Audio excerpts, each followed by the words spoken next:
ଶ୍ମଶାନରେ ଜଳୁଥିବା ଜୁଇକୁ ଆଉ ଜଣଙ୍କୁ ମାରି ଫିଙ୍ଗିଦେବା ଘଟଣାରେ ପର୍ଦ୍ଦାଫାଶ ହୋଇଛି। କୋରାପୁଟ ପୋଲିସ ଏହି ମାମଲାରେ 5 ଜଣଙ୍କୁ ଗିରଫ କରି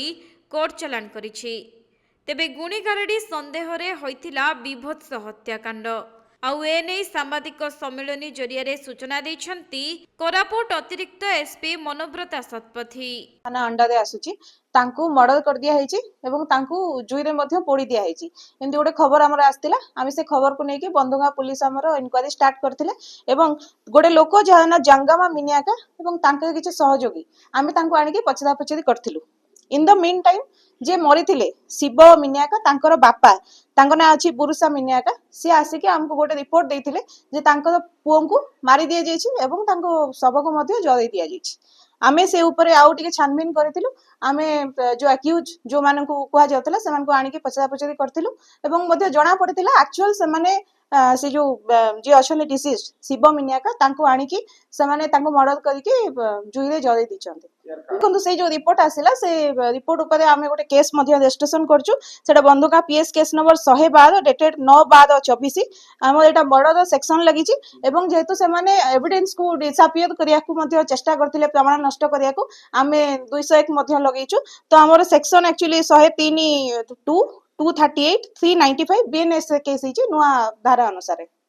माने हमर 5 जण गिरफ करछु आमे केस रे। जनक ना अछि जांगबा मिनियाका जे हमर प्राइम अक्यूज अछंती तांको सहित कसारी मिनियाका जणे अछंती रूपा मिनियाका डुम्बारी मिनियाका जगली मिनियाका एमाने समस्त गोटे गाँव अछंती जगाबाड़ी बोली गोटे गाँ जोटा कि बंधुका थाना अंडर रे आसे आमे गिरफ को नै गजाबाड़ी गाँव अछंती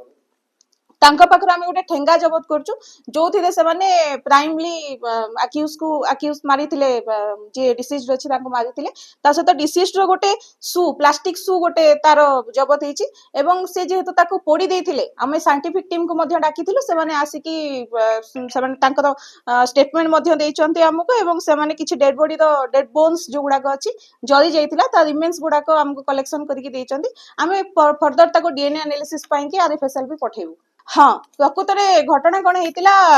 जे पूर्वर जने मरिथिले लोक तांको ना अछि 10 मिनियाका कहि कि तांको आगो ट्यूबरकुलोसिस टीबी रोग थिला तो से सेथरे पीड़ित थिले बहुत दिन चिकित्सा होउथिले बोधे चिकित्सा रे अवहेला हेतु तांकर मृत्युवरण हेछि किंतु से जे हम डिसीज रे अछंती शिव मिनियाका तांको संदेह करथिले जे से माने गुणी गारेडी करछंती बोली तो से संदेह रे तांको सेदिन से हत्या कर देले जेतबे तांकर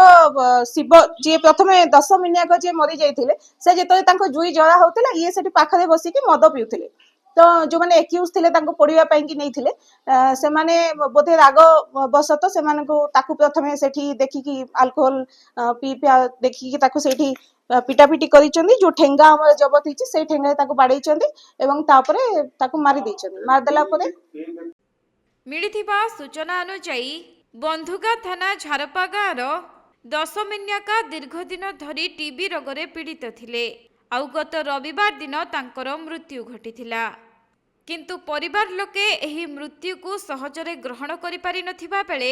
गुणीगारेडी होइथिबा नै सेही ग्रामर शिव मिनियाकांकु संदेह करिथिले जहाकु नै गाँ लोकंक मध्यरे असंतोष प्रकाश पाइथिला।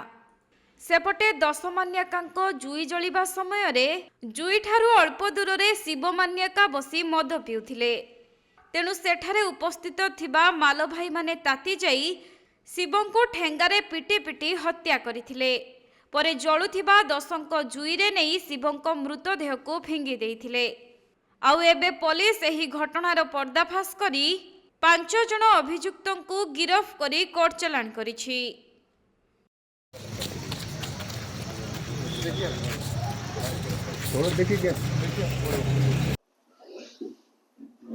कोरापुट जिल्लारू संजय कुमार पाणीଙ୍କ रिपोर्ट कोणार्क लाइव।